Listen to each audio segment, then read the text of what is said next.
All right, welcome back to the New York Giants Preservation Society meeting for tonight, which is August 13th, 2026, with Noel Hynd. Noel is going to be talking about uh, Rube Marquard and Miss Seeley here after we go through some business. In case any of you never knew this, Noel was actually the New York Giants Preservation Society's first Zoom we have ever had was with Noel, so he goes down in our history books. Um, just a couple of housekeeping things. Want to congratulate Eric Romo, John McLaughlin, David Krill, Jeff Cohn, Len Aberman, David Gunzareth, and Norm Coleman. All were elected or picked to speak at the Nine Online conference. And Gary So I, Mintz. I salute you guys. Congratulations. And Gary Mintz. Thank you, Norm. September 5th, if anybody's in Manhattan, Michael Mays is having his youth rescue project stickball game right by where 80 St. Nicholas Place, 80 Willie Mays Place now, um, to help the underprivileged kids in that area with backpacks and food and stuff like that. He had it last year. We hope that more kids turn out for that. And then that's on Saturday, and the Giants happen to be playing the Mets at Citi Field at 4 o'clock that day. So October 3rd, we all know, is the diamond anniversary of the Bobby Thompson shot heard around the world. I submitted a proposal to the Hall of Fame. They actually are going to be doing something. We don't know what it is.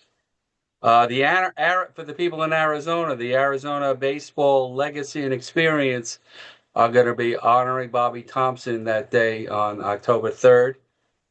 And right before we started the Zoom, I got a call from John Miller. And I know Harvey likes when John Miller calls me on the phone. And I'm shocked too, Harvey. But he's got that voice. And we would talk. I called him to give him my idea what maybe they could do. And I was happy John Miller didn't laugh at me. So I'll leave it at that. We'll talk about it maybe later. But hopefully something can be happening with the Giants to mark this extraordinary baseball event. Next week, we had a scheduled speaker talk about Dave Kozlow. However, that's not going to work out.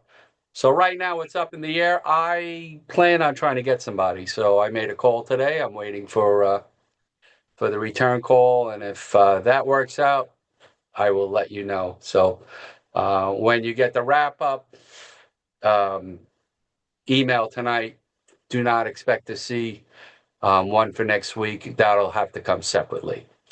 So without any further ado, I'd like to reintroduce Noel Hynd. And again, Noel is going to be speaking about his book. He's written many baseball books and many books on other things, but tonight we're going to talk about Marquard and Seeley. And I'm going to turn over the program to Noel.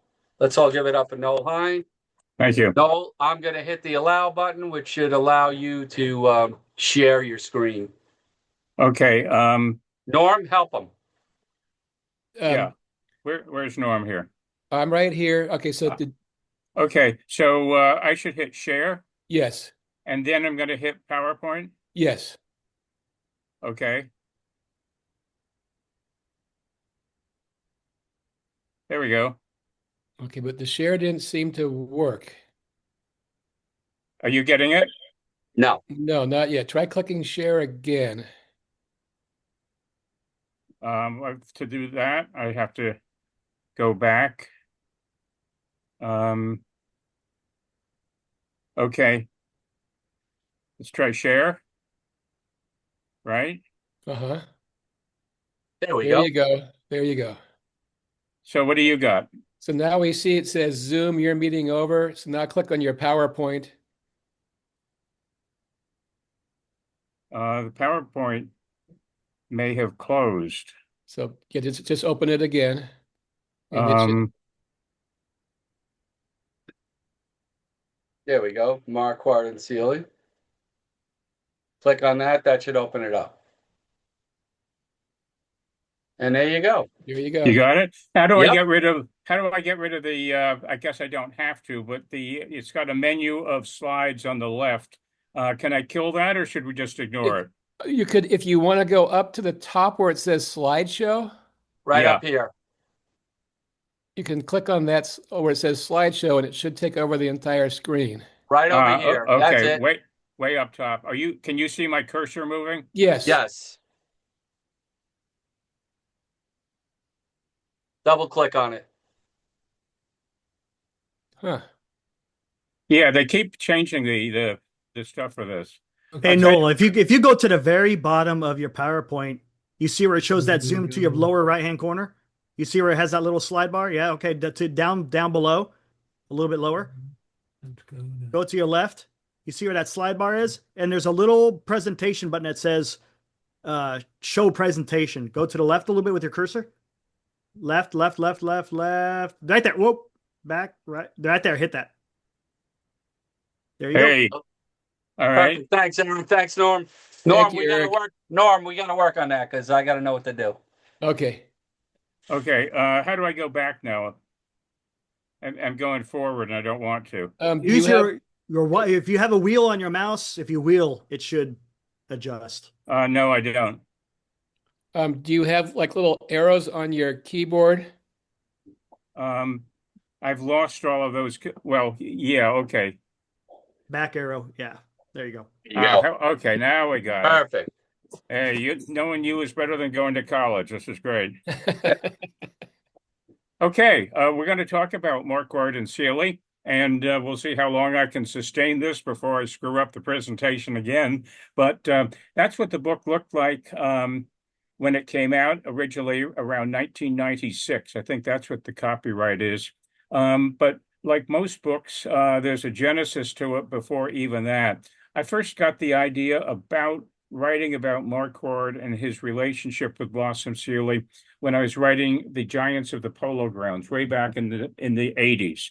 I had this idea in mind. I was fascinated by the fact that Mike Donlin of the Giants had gone into vaudeville and into show business and eventually stayed in show business during John McGraw's era, which did not make John McGraw a happy man. So I started to work on the idea for this book. I'm going to try here we go. So this is what it's like now. This is what the book looks like now in its newest edition.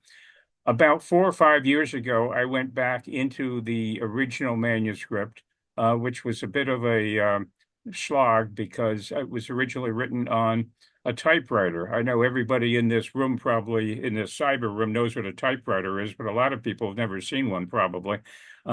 So there was no hard copy, there was no digital copy of the script. So that meant I had to scan it, put it through OCS recognition and redo the whole thing.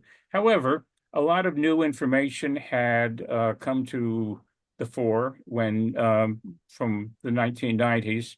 And so I incorporated that as well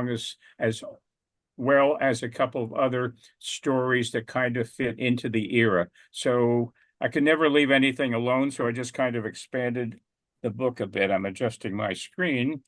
And this is where it really began. Back in the 80s and 90s, I was used to researching stuff in the New York Public Library in the big building on 42nd at Fifth Avenue. And I got to know, I was in there so often, I would treat the librarians to coffee and we'd just chat about research projects. And I mentioned the Marquard and SEELEY thing. The librarian, as always, was very cognizant of where I was going. And he said, well, what you should do is go up to Lincoln Center and go into the Performing Arts Library, because that's where you will find clippings and things on performances and performers and show business. So I went up there. If you guys remember Tiny Tim, the performer, which you do, he was in there almost every day researching music. But eventually I was led by a librarian there to a series of files of just clippings in big manila envelopes, about 8x12 or 8x10, whatever they were. And some woman who was long since departed had spent a lifetime following Blossom Seeley. She was her favorite performer. It was a typical Upper West Side of Manhattan thing. So she had gone out during the era before World War I and clipped everything she could find in all of the New York papers and just kept them. A little bit obsessive, but it worked, and put them in the file. This is great until flash forward about maybe 50 years, and these things were on old-time newsprint, newspaper. Most of them were crumbling. And so I started bringing in a pair of tweezers with the permission of the librarian and sort of piecing articles back together. Nowadays, I think you can probably find some of those old newspapers like the New York Telegraph, the New York Tribune on microfilm. But when I put it together, it was the only way to get at the story. So I always have a warm spot in my heart for that particular building. Rube Marquard came from Cleveland. He pitched in the minor leagues very successfully for a couple of years. He found his way to New York and started off with our favorite team. I speak for the group here, the New York Giants in 1908. And I believe he was something like 0-1 that year, something like that. I have a sheet of stats around here somewhere. Take my word for it. 1908, 1909, 1910, he didn't really do much of anything. And the management had paid something like $11,000 to acquire his contract. And he was basically the target of all the boo birds in New York, and it looked like a real disaster. That's Marquard. Sorry, that's a 1909 baseball card, looking very young and perhaps staring off into the future he can't quite predict himself. He was born Richard Le Marquis, by the way. Somebody in a early box score when he was in the low minor leagues misspelled his name, but he'd had a good day, so scouts came and were looking for a guy named Marquard. So he kept the Richard, which was his father's name, and simply became Rube Marquard. But when he started out, he was Richard Le Marquis. I'm giving you French pronunciation, obviously, or an attempted one. Here's where he arrived. This is the Polo Grounds. You've probably seen this card in around 1909, 1911. Pretty spiffy new place for the time, and a very successful place. McGraw's Giants, as we know, won pennants very early in the National League and were really the dominant team in certainly the National League, along with the Cubs, and in baseball, in addition to the Philadelphia A's. This, I'm jumping ahead just a little bit. That's the Polo Grounds of the same era. From the upper right field stands, kind of almost exactly across from what we're looking at. And that left-hander on the mound is Marquard delivering the first pitch of the 1913 World Series. These are his teammates. I'm sorry I forgot the player captions on this, but I think that's Josh DeVore, the first. It's the 1910, 1911 Giants. And by 1911, the $11,000 disaster had turned into the $11,000 beauty. This is Rube pretty early in his career. I'd say it's around 1911, so that's what I counted at. And Marquard was very quickly something like 24-10 that year and a sensation of the National League. Let me get my stats. 1911, 24-7, not too bad. And nobody'd really been paying much attention to him. Everybody thought he was a disaster, and suddenly, here we go. And of course, as everyone in this room also knows, the Giants had another pitcher named Mathewson, so that gave them the Mathewson-Marquard punch almost every week, at least once. This was a very successful combination, and eventually we were into the 1911 World Series, Giants versus the A's. I believe the Giants lost that one. It seems by my memory, they lost 3 in a row, 11-12 and 11-12 and 13, but they had a pretty good time doing it. But we're talking about Marquard and SEELEY. We're talking about stuff that was going on outside of the ballpark. That, by the way, is the Hammerstein's Olympia Theater on Broadway between 43rd and 44th. That is what's there now. Times have changed. Great improvement, right? From this to Toys R Us. But I digress. After the 1911 season, Marquard began to receive a lot of requests for personal appearances and also job opportunities. This one was something he accepted very quickly. It was a short feature film that was shown, with a lot of other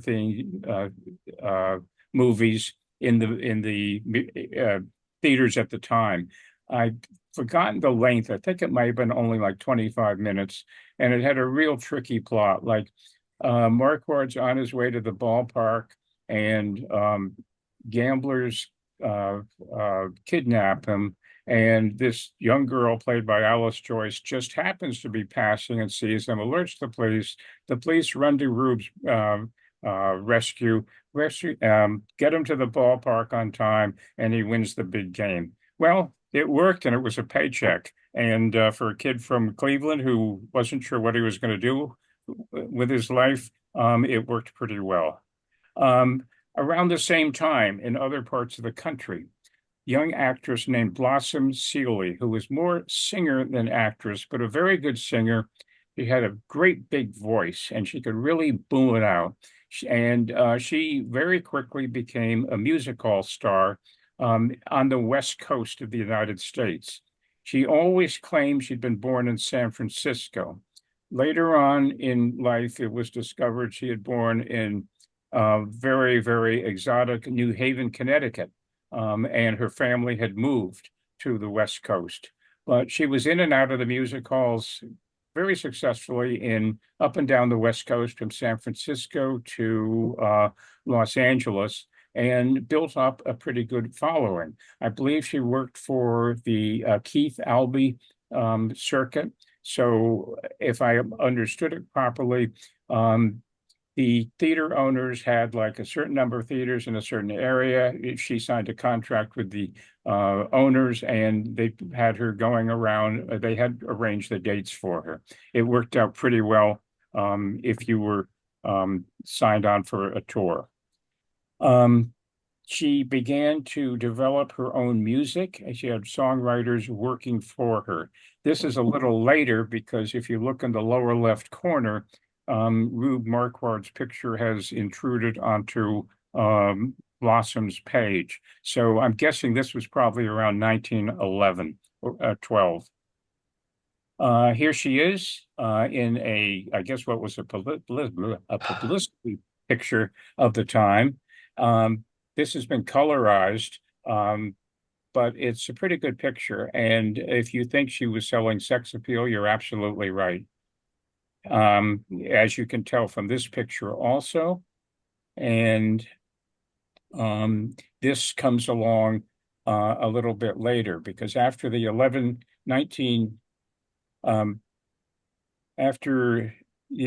World Series, Marquard made a movie, but by the next year, 1912, after Marquard was in the World Series again, she and a couple of producers worked out a song for her and a skit to do on Broadway. Here is a review of John McGraw, who was competing at another theater at the time, and Rube on the right, performing with Blossom SEELEY. Notice how large Marquard is. He was listed as 6'3", and if you ever try to spot him in old pictures on the teams he played, usually he's one of the tallest guys, if not the tallest guy on the team. SEELEY, I don't know how tall she was, but I have a feeling she was fairly elfin. I would put her maybe about 6'4", something like that. I tried to measure her against Benny Fields, but I don't know how big he was, but I don't think he was what we'd call NFL caliber at the time. Oddly enough, this production was highly criticized when it went up on the boards in New York, and the critics came away saying, you know, Rube actually wasn't bad. He was smart enough to let her carry the show and let her do the dancing. He would try to follow along, and he had a pretty intuitive charm. And if he messed something up, he would just laugh and shrug and go along with it. So it was a pretty good time performance for everybody. Now here comes trouble. Joe Kane just happened to be Seeley's husband at the time.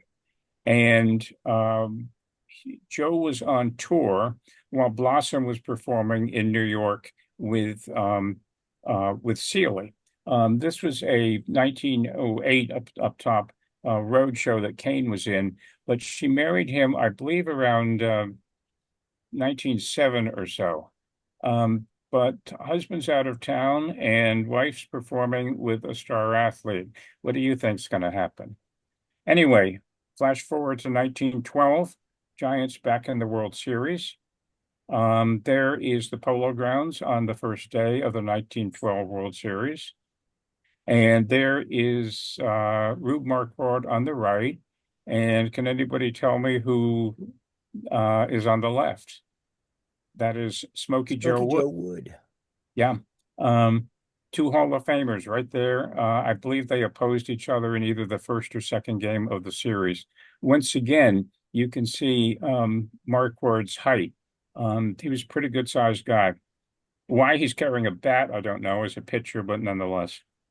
That in the middle, this is a 1913, I think, World Series. Maybe not, maybe this 1912. That is James Corbett, the heavyweight boxer, who was about 6'2", and that's a private box, I believe, at the Polo Grounds. The woman on the, if you can follow my cursor, that is Blossom right there. And if you can see back into the rest of the stands, there's very, very few women there. So this is celebrity stuff over here. Corbett, big guy. I imagine that if he was blocking anybody's view, they didn't mention it to him. On to the 1913 World Series, and it's we're getting into the era where Marquard and Seeley started to, shall we say, get involved personally. This is Joe Kane again, and Joe was really not very happy about what was going on. Apparently, while Kane was out of town, the Marquard and Seeley were pretty flagrantly traveling around New York as a couple, and Kane hired detectives to watch out for them in all of the New York hotels where they might turn up. They fled to Atlantic City thinking they were clear, and they were quite surprised when detectives turned up on the floor of the Hotel Dunlop where they were staying, and they had to leave by the fire escape. Here is from my original book, and all of this broke into a wide open scandal. It was, you know, on the front of all of the papers that would carry stories like this. Pitcher trapped in room with actress, howled the Philadelphia Inquirer. Takes fire escape when husband allows time to dress. With Blossom Seeley, he flees from Atlantic City to avoid arrest. Blah, blah, blah. Marquard fleeing, Blossom with him. Rube tries for speed record after Miss Seeley's spouse raids Atlantic City Hotel. Kane would put Blossom and Rube in jail. This was literally front page stuff and was going on during the off season after the World Series. We're on to 1913 here, and okay. Why is there a pool room here? Because Kane filed what was then known as an alienation of affection suit against Marquard for monetary damages for stealing his wife. And he was chasing Marquard around New York with process servers. Marquard was always one step in front of them until one of the process servers apparently turned up at a pool hall where Marquard was involved in a game. And Marquard said to him, "How about this? I'll pay up with everything I have on me, and then you leave me alone." So they did a contract on the pool table, and Marquard had something like $2,300 on him, which was a fortune. But of course, people didn't trust banks back then. And they settled it, and that allowed charges to be dropped. It allowed SEELEY to proceed to get divorced, and it allowed Marquard and SEELEY to marry. This is March 1913. Sorry, this is a little out of chronology, but this is an Orpheum. They toured the whole country and were headlining across the United States. This is the Orpheum, which was a very successful and big theater in San Francisco. If you follow my cursor, you'll notice down here, they are like 3 or 4 from the close. That was prime billing because these were all smaller acts. For the first 3 or 4 acts, it was, people would still be coming in. You wanted your audience to build. Often, incidentally, the first few acts of vaudeville were things like acrobats or high wire acts or a woman taking a bath and pretending she was a fish. You get it, right? In a big vat of water. Anything that did not need dialogue, because the theater was noisy with people working their way into seats and moving chairs and talking to people.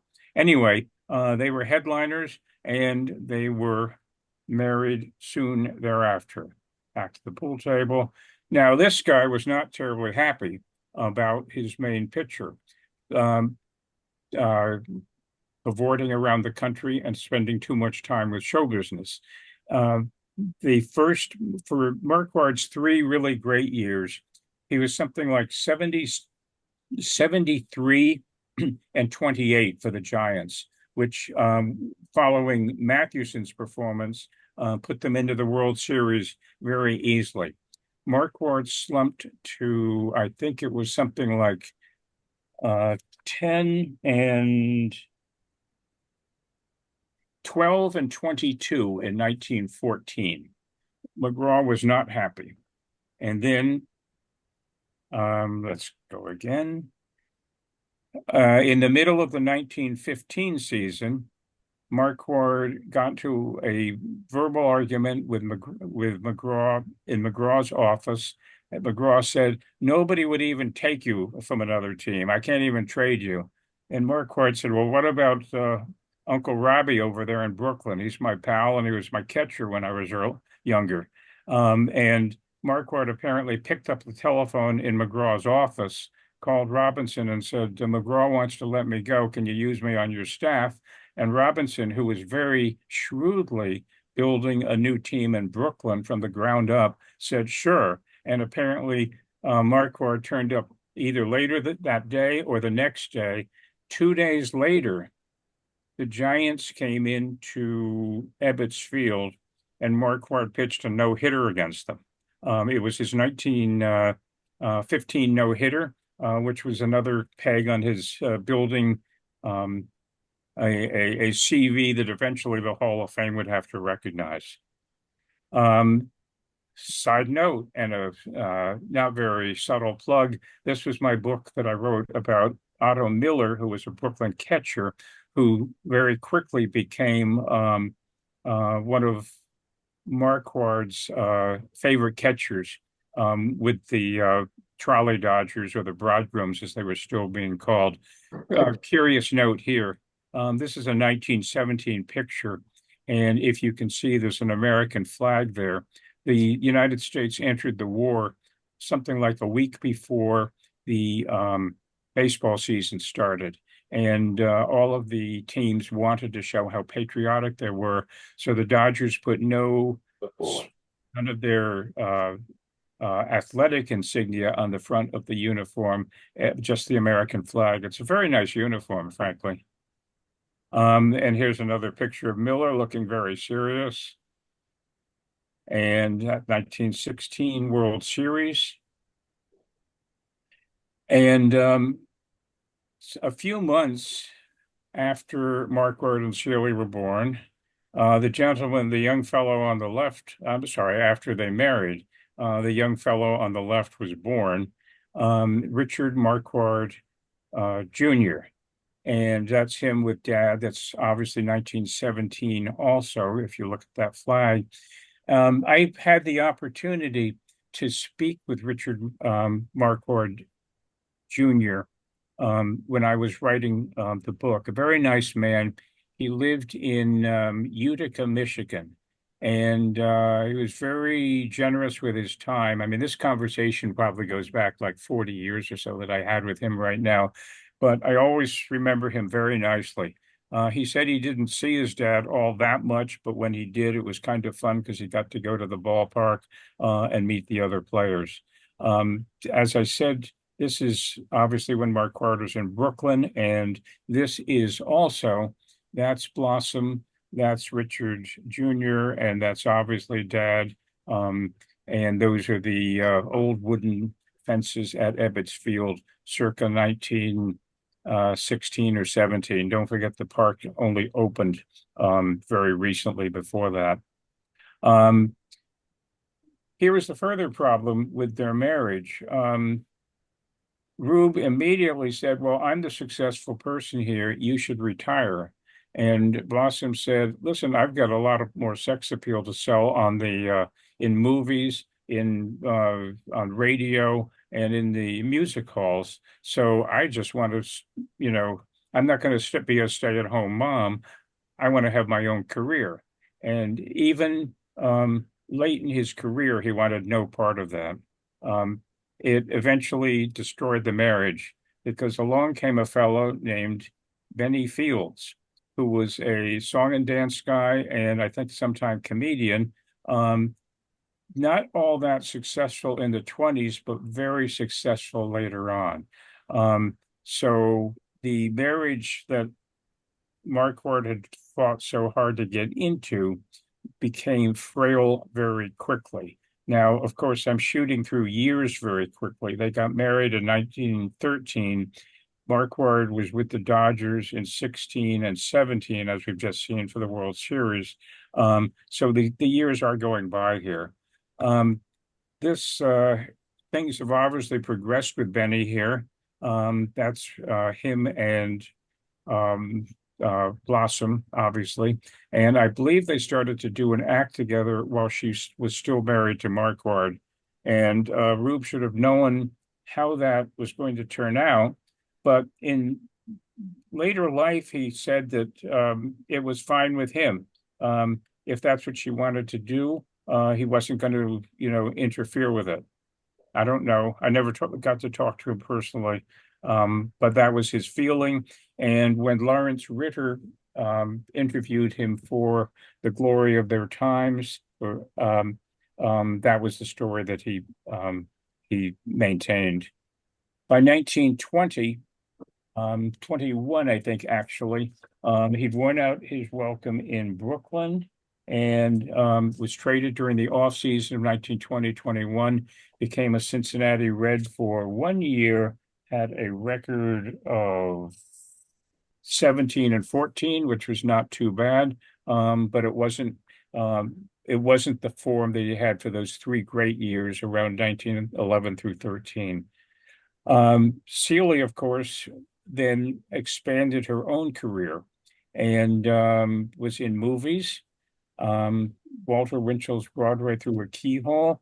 You'll see her name down here, along with Texas Guinan, who was a saloon keeper. There's Blossom Seeley. Also in that was a guy named Paul Kelly. I don't know whether anybody remembers him. He was a cowboy star and a tough guy, and he spent 2.5 years in Alcatraz for he got into a fist fight with the husband of a woman he was sleeping with. and accidentally killed him. And Steve, you know this story with the Paul? No, it was typical Hollywood, and the studio went to bat for him and got his sentence reduced, and because he was making money for the studio, and eventually, so he was in San Quentin, and eventually, about 15 years later, the studio was doing a movie called Duffy of San Quentin, which was about the warden who had been the warden when Kelly had been an inmate. And somebody got the great idea that Kelly should play the warden, which he did. And the warden apparently liked the performance. So I'm not sure whether this is art imitating life or life imitating art, but the guy who was locked up in Alcatraz, even before Burt Lancaster got there, ended up playing the warden. Anyway, SEELEY performed with some very good people. When she was on vaudeville, it was common for her to be on with a bill with like W.C. Fields, and I think even Burns and Allen in their early years. Here they are again, song and dance from a movie from the 1930s. And by the way, there's a fair amount of their stuff. This is SEELEY and Fields now, which became another group. There's a pretty good amount of this stuff on YouTube if you want to track it down, and it's in pretty good shape.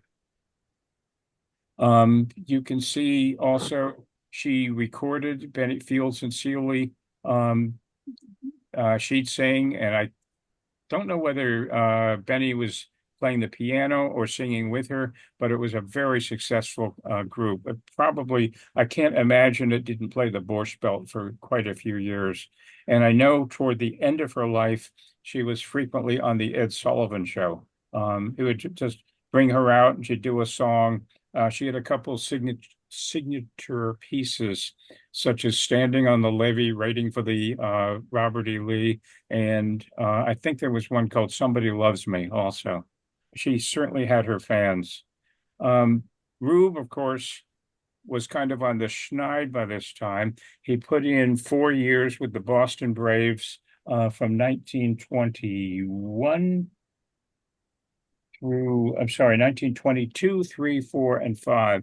Losing record every year, but his record was better than the Braves' overall record.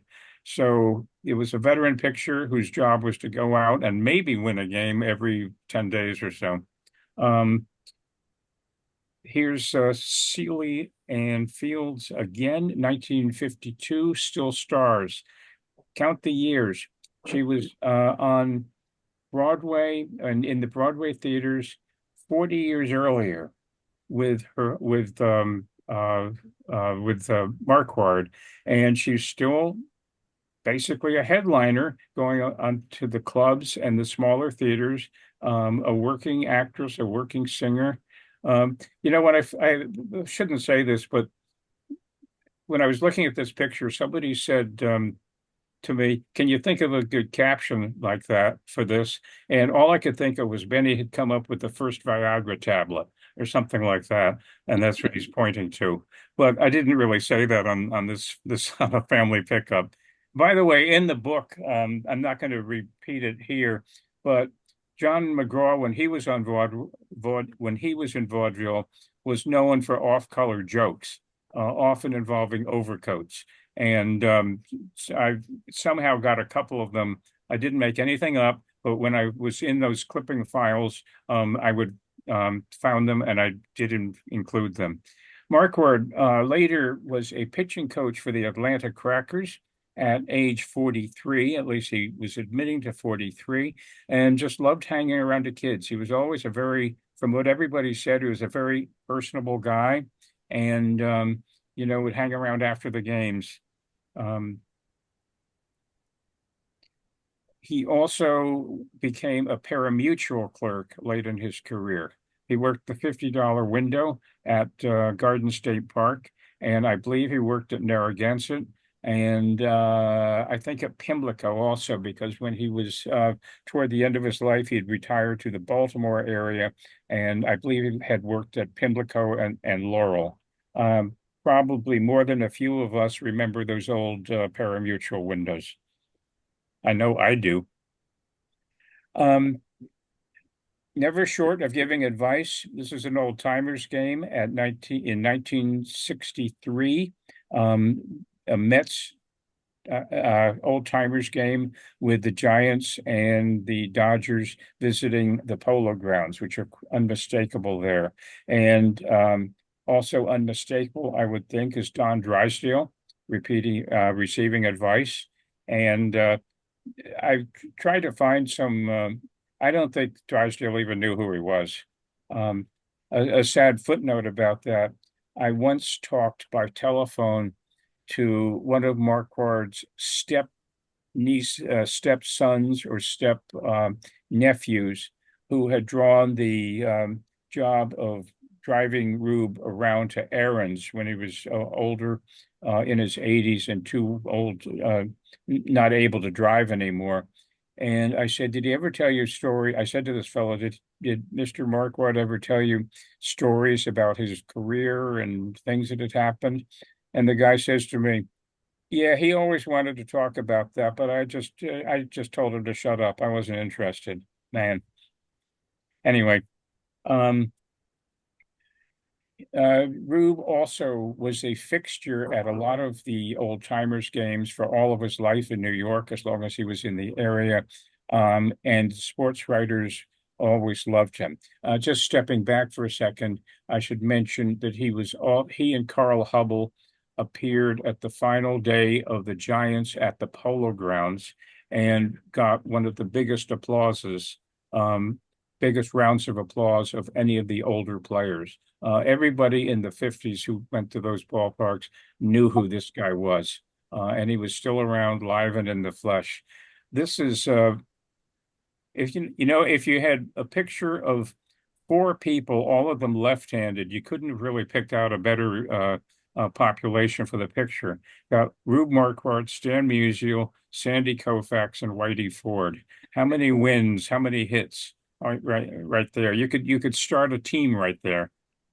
Probably at their age too. They probably could have still done some damage. Musial, of course, would have been just retired, and I think Koufax was still a player, and I think Whitey pitched to 1966 or something. Anyway, it all ended up here, or almost all of it ended up here. At one of the baseball writers' dinners in 1970, Casey Stengel was either the host or the MC, and Marquard was there accepting an award. And Casey said, here's a guy who should be in the Hall of Fame. And the writers took it to heart. And the next year was 1971, which is the year that Rube was admitted to the Hall of Fame. If I could step away from my objective pose, if I have one, for a moment, there are people who claim that Marquard could be one of the worst players who is actually in the Hall of Fame. And I am not buying that, because just look at when he went in. 3-time 20-game winner, the Giants champions, tied all-time record 19 wins in a row, 26-12 winning percentage. When he retired, he had more strikeouts than any other left-hander in the National League, than all but 2 people. I'm sorry, I forgot who the other 2 were, but they're also in the Hall of Fame. Within the context of his era, which was a very tough era, I think he deserves to be in, and he is, and no one's taking him out. SEELEY died, I think, around 1974 at age 82. And as you can see here, her first performing age was 10 years old. First billing was The Little Blossom, for which she did special acts at Sid Grauman's San Francisco Theater. I was correct before. During the vaudeville era, she toured the Keith Albee Orpheum circuit, and once appeared with Al Jolson in The World of Society. She was up there. She was a major leaguer, very much in her own right. Rube Marquard, this is where it all ended for Rube, but he had one last joke on everybody, because he was actually born in 1886. but he had put forth the notion so many times in his life to keep himself younger than he really was, that his tombstone actually read 1889. The October 9 was correct, but he just cheated 3 years off the official record. These were publicity pictures, and I loved them, so I saved them for last. Who are these handsome and beautiful people? It's 1913 when they were on tour, when they were on a couple. They went into some Broadway professional photographer studio and were done up in formal performing attire. The suit on the left and the dress on the right, I believe, are costumes that they performed in. But that's very much of an era right there, right before World War One. 1913, an era that we look of as innocence. It certainly wasn't of innocence, but it certainly was different from everything that followed. There they are.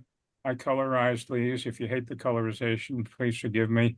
But I thought I would leave you with looking both of them straight in the eye.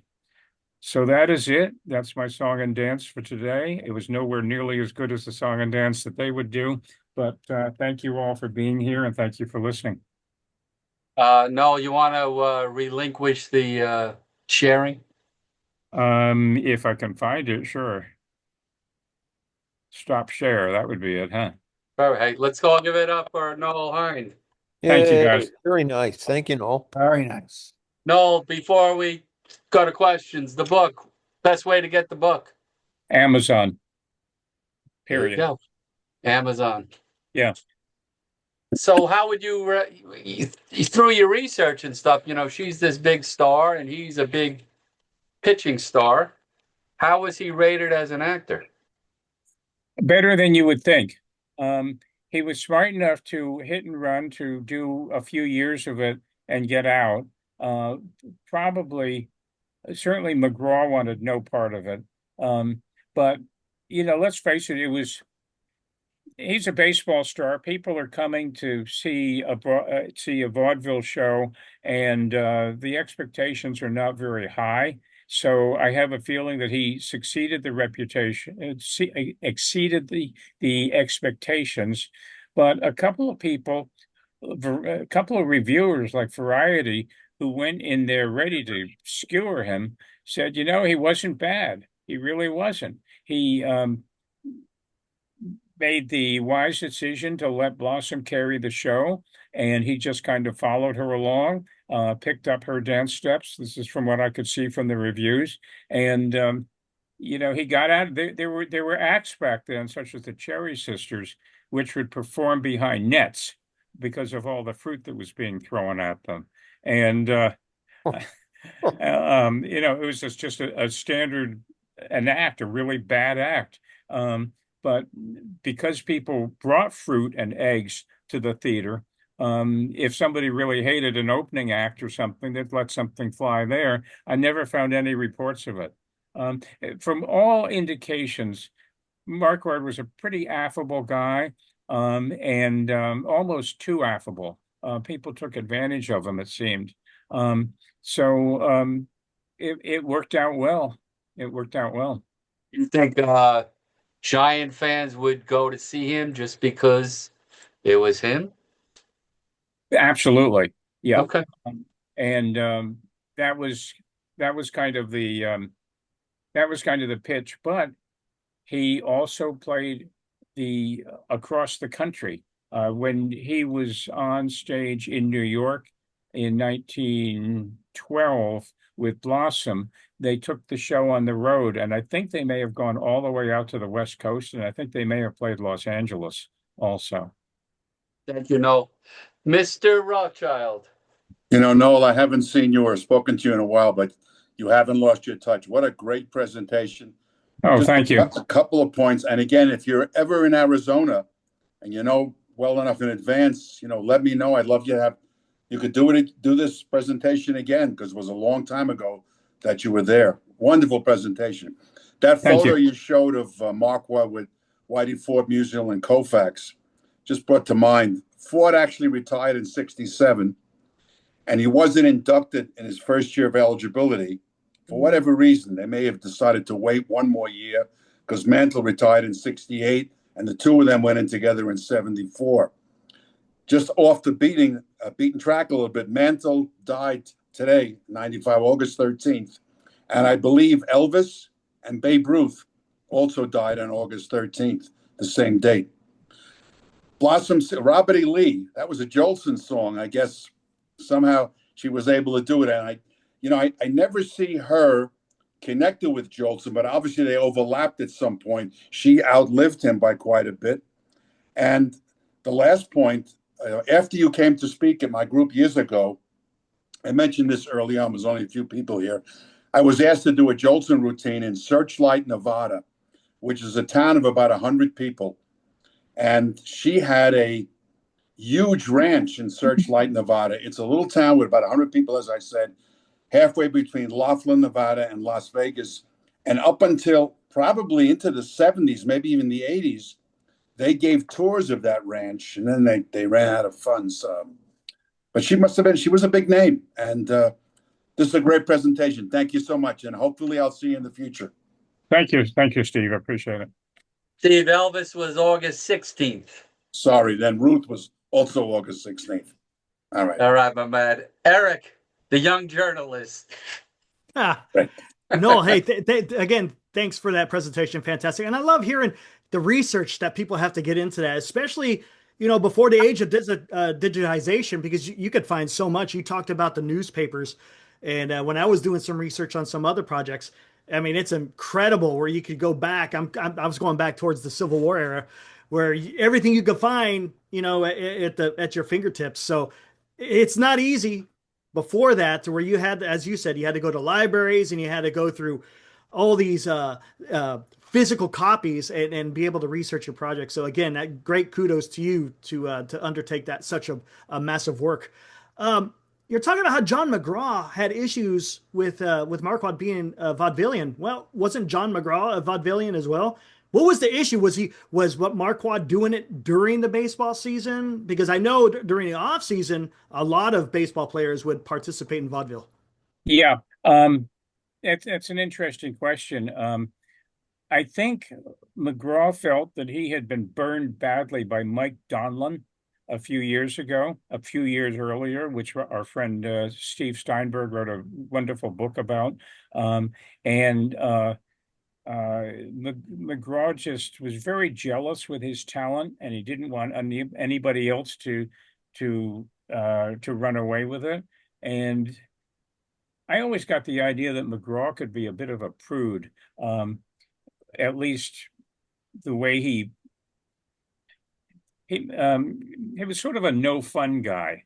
I had just to go off on a tangent, but it might answer your question a little bit.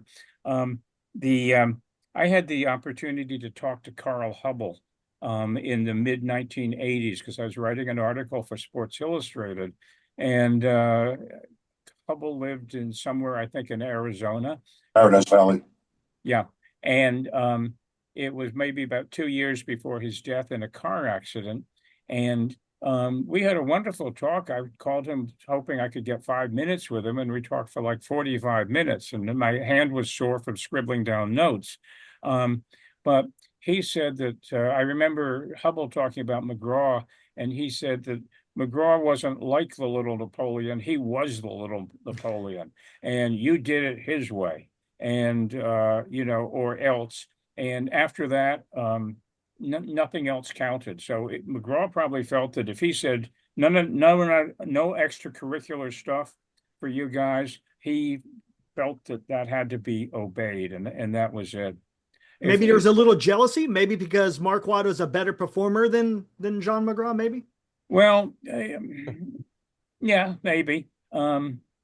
It's hard to imagine McGraw ever really doubting himself. I mean, he was sort of the original tough ass, 5'7" or something, and played for the Orioles in the 1890s. I mean, this is not wussy stuff. I mean, Right. you mentioned, I've had the occasion to mention some of this stuff to current day players, and they just kind of roll their eyes. Of course, none of them have ever read anything about baseball. They spent all their time playing baseball. And I would have traded places with them too to be a major leaguer, but that's another story. So um, I don't know. I think that might address your your thing. Hey, McGraw kept talking about Donlin years after Donlin was gone, and I think McGraw was furious that Donlin didn't come crawling back, and Donlin was in no way ready to come crawling back. So, vaudeville. I'm sorry I never got to see any of it. I'll tell you another quick story if I can. My father was a true crime writer and covered a lot of the big cases of the first half of the 20th century, including the Dillinger case. And after Dillinger was ambushed in, I guess it was Chicago, Dillinger's father went on a vaudeville tour across the Midwest to talk about his son, Johnny. And my father was assigned to write a magazine article about Dillinger's father, I think by Coronet or one of the magazine, sort of a middlebrow magazine at the time. And my father said it was absolutely scary because they're going through these small, hot towns in the Midwest, and the old man would wrap up his spiel every night. He would just talk about his son. And the old man would sort of start to leave the audience, and then he'd come back and he said, after what those banks did to us, I guess Johnny wasn't such a bad kid. And I've never forgotten that story. And my father always said, when you're going through the Midwest, that's I'm still, my father's been gone for 50 years and I'm still wrestling with that story. I'm not sure what it was supposed to mean. I'm just convinced it meant something. I mean, I get the idea on the surface, but wow. But vaudeville really was quite something. In the book, as anybody who knows me can tell you, I just ramble. If something has any kind of association, it's part of the larger story. I included a section on a group called the Cherry Sisters, who performed the Chautauqua circuits and Midwestern vaudeville houses and theatrical houses in, I think, the 1930s. And they were anti-sex, anti-alcohol, and they would come on this, and they would put on morality plays. They were so bad that one of the sisters, there were five of them, fell off the stage one night because her movement, got too close to the edge. But they actually did perform behind a screen in New York and other places, and people knowing that would be bringing stuff to throw at the screen. So that's your bonus section in Marquard. Thank you, Eric. Bill Clink, you're up. Gary, thank you. And Noel, thank you very much for Sure. entertaining is the right word, experience here. I My did want to ask, rule as an author is you can do anything you want except bore people. So you certainly don't bore anyone. I did want to ask you a little bit or have you reflect on something I'd heard, my memories of Marquard as far as the Hall of Fame. But Steve, to correct, Hubble actually lived his final days not in Paradise Valley, but in downtown Mesa. And I received a nice note from him about signing of Mays from his home in Mesa. When I think about Marquard, I don't know who told me these stories, but apparently, and I'm sure they're true, that from the time he was inducted until 1979, which would have been his final year, actually going to the hotel again, sitting on the porch and talking, he was a guy who willingly, now you're not finding this today, willingly signed autographs and would talk to people there at the hotel. Have you heard similar things about him? His affability, and he really appreciated being in the hall. And in return, sure, you want an autograph? You want this? Easy. Yeah. It seemed to me that at let's say the final decade or so of his life, he lived until he was 93. So maybe from about 75 on, he was a Hall of Famer. And it seemed to me that his job was to be Rube Marquard. And he was living with his third wife at the time, very happily. I know he was in a convalescent home toward the end of his life, which is where Lawrence Ritter found him and interviewed him. And yeah, he just seemed to be very, very giving. If you go online and try to find an autograph, there's a lot of them out there, which suggests that he signed a lot. I'm hoping all of those are things that he signed before he died, if you know where I'm going with that. But yeah, he was very accessible. One of the things that I really regretted was I didn't get into the Giants book until about 1984.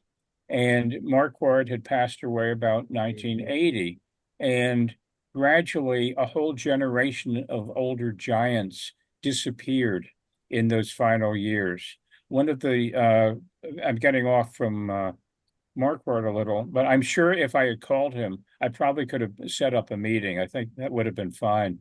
One of the saddest things that happened when I was writing the Giants at the Polo Grounds is I got the number for Travis Jackson, Hall of Famer, who was the second baseman on John McGraw's great teams.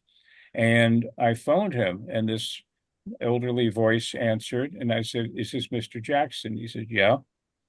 I said, "It's Travis Jackson." I said, "Yeah." And I asked a couple more questions, and every answer is yeah. And then the phone gets wrestled away from him. And you probably know where this story is going. His wife comes on the phone and very crudely says to me, "Oh, you're wasting your time. He don't know nothing no more. He's really turned into a vegetable." And it was really devastating because in front of me, I had these pictures of Travis Jackson, young, handsome, a giant, John McGraw's $1 million infield. And he died maybe about 6 months later. So I could probably go back and find the date. It's not important, but it was just, when you call somebody like that, man, it can go in any direction. It really can. Thank you. Thanks, Bill. The great Norm Coleman. No, thank you so much for this presentation. It really was great. And I Thank must you. add, I like the way that you ramble, okay? I have 3 comments. One is today, just before I came on to this presentation, I bought tickets to 3 plays at the Orpheum Theater in San Francisco. And I say that because now when I go to those plays, it'll be more special because of the Rube Marquard connection. And so Yeah, the Orpheum, it's still in it's business. still there. And so thank you so much for letting me know that. Oh, well, you're welcome. You could have asked me like 30 years ago. I could have told you then also. But it's interesting. A lot of those older theaters, which were part of those circuits, have survived better in Los Angeles, of all places, and Philadelphia and San Francisco. And I can't really figure out why. I think the real estate people in New York have destroyed a lot of the beautiful old theaters. I mean, stuff that I used to go to in the 1970s. Most of them are gone now, replaced by $300 balcony seats and sound systems and everything. It just ain't the same. I went to see a concert with my wife in L.A. maybe a couple of years ago, and it was a similar situation. Like it was an old theater, part of an old chain, and you look at the ceiling and you think, "Gosh, this is how it used to be." And conversely, of course, this is what the performers used to see when they were standing there. We've lost a lot of theaters in San Francisco. It's very sad. I do have 2 more comments. Sure. One is I met Rube Marquard at the Hall of Fame in 1972. And I will attest that, yes, he was personable, he was dignified, and I met him on the lawn at the hotel. And he was standing there, and anyone could walk up to him, talk to him, get the autographs. He was just as open and friendly as can be. And it was like one of the greatest experiences of my life to meet him. Yeah, it's funny. I didn't know that going in, but one of my first exposures to the Giants and the Giants' history was when I was growing up in Westport, Connecticut, and I would buy those big league yearbooks, those things for 50 cents. And in the back of the first Giants book I got was 1956. And in the back, they had a couple of pages on Giants history. Right. And yeah, you probably had the same. You Yeah. were the other guy who bought one.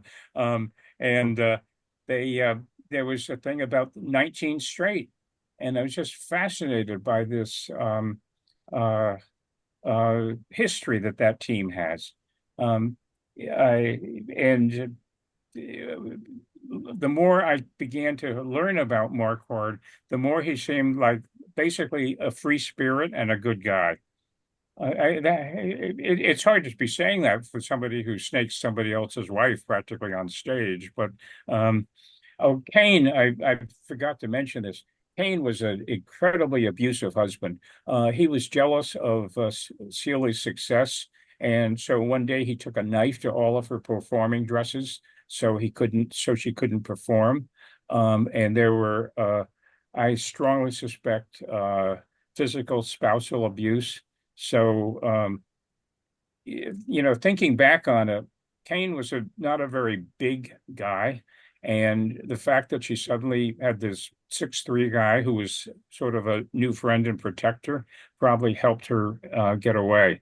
Because I noticed that Kane basically retreated into legal actions and lawsuits.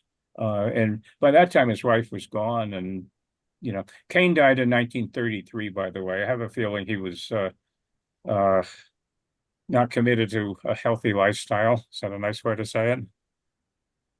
And there was one other thing I thought you should know is that his no-hitter was against the Brooklyn Dodgers. Right.